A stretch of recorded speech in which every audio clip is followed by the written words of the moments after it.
Hey, this is Shane, the host of From the Shadows podcast, and I'm here with Jason, the super producer, Greetings, everybody. and the one and the only resident skeptic, the Ozarkhowler. Hey, I'm here. Can you guys tell the excitement of the howler? Well, no, all right. you know me, man. I try to underpromise and overdeliver, right? So I don't need catchy. Hey, I don't need catchy phrases. I don't need snappy hooks. Ain't no clickbait with me. Okay, it's the real deal. There you go. Well, for all of our new listeners, since we're a new member of the Odyssey Radio Network, we'd like to invite everybody to stick around after this short intro and check out what we like to call the Midweek Howl.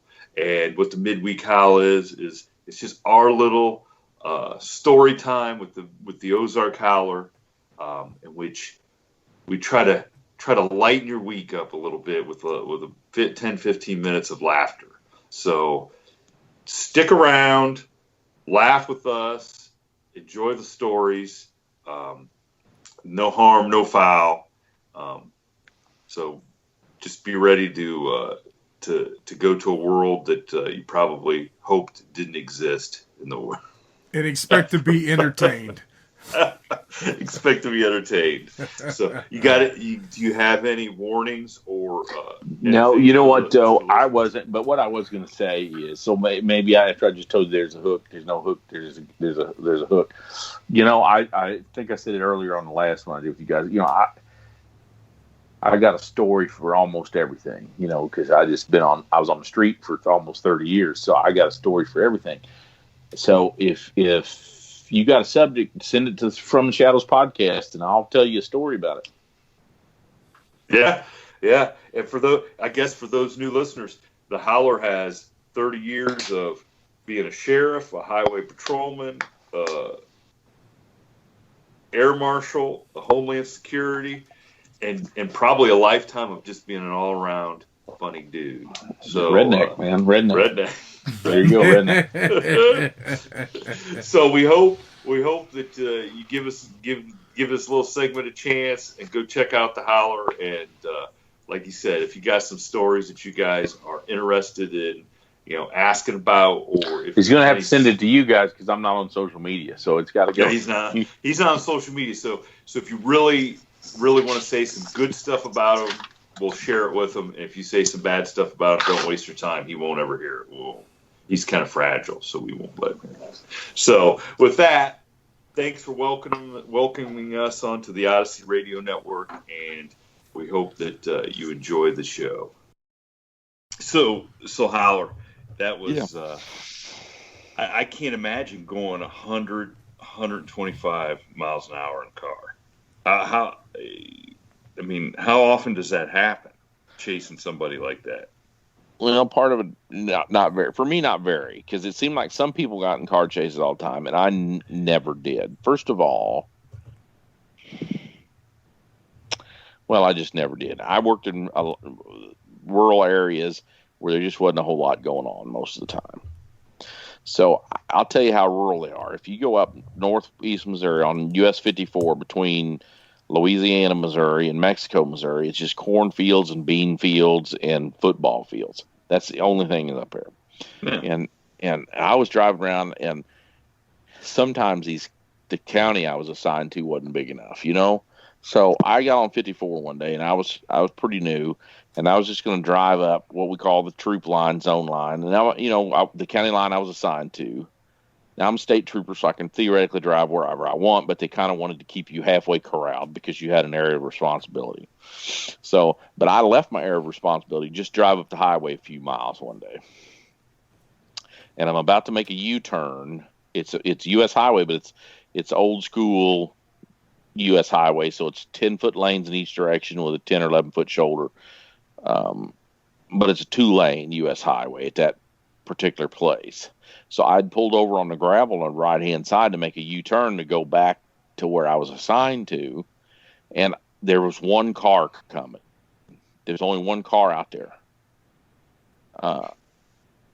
So I thought, well, I'll wait for it to go by me, right? And it was this old 2-door late 70s, like Malibu, primered gray. Primered gray was Krager's, and back in the day, nothing said stop me like primered paint and Krager's. And the only thing better than that is when you had your factory steel rims on the front and Krager's on the back, or you had some kind of wheel issue. But they were running straight headers. This will mean something to the car guys in your audience.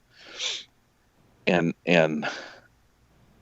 they knew it, and they knew they were going to be too loud. So when they went by me, they let off the gas to kind of like, let the car idle back down.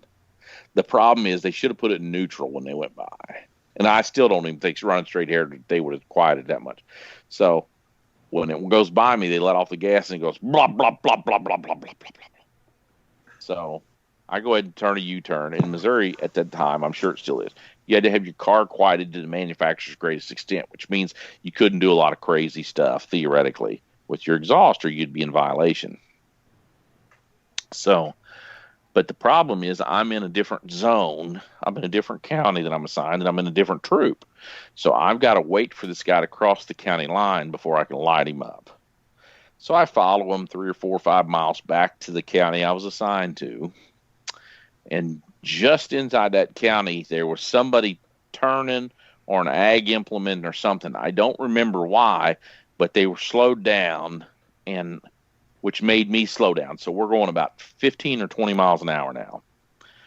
And the first county road, there's a train tracks that parallels the highway, and the train bed is about 6 or 8 feet higher than the highway, if that makes sense. So when you turn off the highway, there's about 50 or 60 yards of gravel road. Then it goes over a humped up train track crossing, no lights, just crossbucks, and then goes off across farm fields. So we're following this ag implement or whatever, going 15, 20 miles an hour. And here's this gravel road to the left. They turn on their blinker. So I turn on my blinker. The problem is there's a car coming, so they have to stop. So now they've come to a complete stop, waiting for oncoming traffic. The cars go by. They complete their left turn. I complete my left turn right behind them to follow them onto this gravel. And as soon as we got on the gravel, I turned my red lights on. The passenger, now there's 2 dudes and a chick in the middle of them. Passenger looks over his shoulder to the left, looks to the driver, and I vividly remember, because I'm like 50 feet behind him or whatever. He mouths something to the driver as we're going up this incline at the tracks, you know what I mean? And when he says something to that driver, the next thing I hear is whoop, whoop, like the old 4 barrels with open headers would do. And they took off. Jumped over the tracks, and the chase is on. So when I came over the track, it looked like a tornado on its side, the white gravel dust. Because you couldn't even see the car anymore. It was just a big envelope of, gravel dust. Mm-hmm. So at that point, they could have just pulled over. You'd have gave them a warning for being too loud. I wouldn't have done nothing to them because I was lazy. Instead, they don't know that. They take off. So I was young at the time. I was probably 25. So I turned the whole deal on, and me and Henry Ford went down the road after them. Now, you can soup up all the 78 Malibus you want with open headers and cams and do all that stuff. But when it comes to, at that time, and truly today too, late model, fuel injected, anti-lock disc brakes all the way around, these cop cars are going to run you down, okay? I'm just telling you, all the kids out there in scanner world, these cop cars just keep getting better and better. So this is a public service announcement to all or you want to be hot rodders. Now, you might get them on a quarter-mile drag strip or something, but in the real world, it ain't going to happen. So they're flying down this road, and up there in farm country, it's like there's roads every mile or 2 miles, mile and a half, either a blacktop or a gravel road on sections, and it's just big giant sections and 2, 3, 4 sections of corn or beans and corn. That's all there is up there.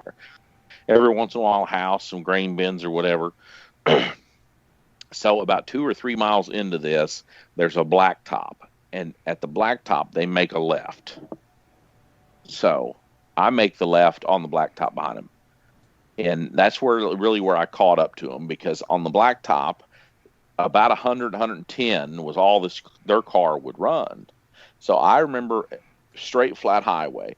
I remember pulling up beside him like something you'd see on the movies, looking over at him and kind of triumphantly thinking, dude, you got to see that you are defeated. I've got more car than you. Just stop. I don't care how many Moroso and Jeg stickers you got on this thing. It is not getting away. So essentially, he was the Clark Griswold and you were the Christy Brinkley. Yes, he couldn't do it. So I backed off, got behind him again. I'm running everything, and there's and some of these farm places up there are just manicured. I mean, you know what I'm talking about because you guys are in Ohio. You got the millionaire farmer on the corner that mows about 7 acres with his $30,000 lawnmower. Listen, there's no such thing as a millionaire farmer. Just ask him. Right, yeah, just ask him. So there's a big farmhouse, bunch of machine sheds, grain bins, silos, and they're setting up. There's like 6 or 7 guys setting up these 8-foot tables for like a graduation party or something like that. Okay. But right past them is a gravel road. So I remember this car. I remember looking at the car and then looking at me as this car made a right-hand turn and went past them. And I'm right behind them, or fairly close. So the chase is on again. We're back on the gravel. Well, after a mile or two, all of a sudden the dust just stopped. We went over a hill. There's a creek bottom way in the distance, and there's no more dust. So I realized that they've turned off, but there's no place to turn off. So I turned my sirens off, turned my relays off, turn around this gravel road, start going back real slow. And there was an old farm place that didn't have a house anymore, but the barns and the silos were still there, and they'd turned it into a feed lot. Yep. So I eased down this, probably 300-yard grass-lined, weed-lined road, kind of come around a little corner where the barns would be, and there's about 300 black cows on concrete with a big pipe fence all the way around it. And right in front of that pipe fence, sitting there idling, is Mr. 78 Malibu, blah, blah, blah, blah, blah, blah, blah, blah. And what's funny is if they'd shut the car off, they would have probably heard my siren turn off, but they hadn't. And there's 3 of them sitting there talking, and I ease up behind them. And they don't even look in the mirror. They don't even see me. All these cows do. But they don't. What? It's funny what you remember. And I had my shotgun. I took my shotgun out and I racked that slide. I jumped out and I racked that slide, and I started telling the driver, just like the earlier story, get out and shut the car off, crawl out the window.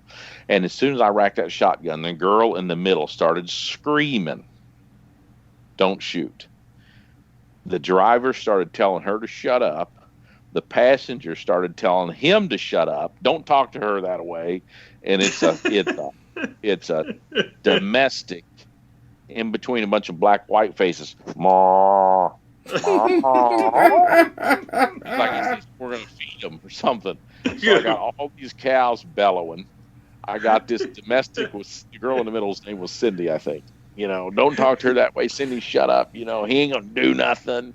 And so I make this dude crawl out the window. I cuff him up. Then I make the passenger come out. I only got 2 pairs of cuffs, so now I'm done. She doesn't get nothing. And what's funny in the middle of all this, about 2/3 of the way through, after I got them both cuffed, and I'm trying to figure out what's going on, out of nowhere, these voice says, "Trooper, you need some help?" And there was 2 dudes that had probably been standing there the whole time. They had been there feeding or doing whatever they do.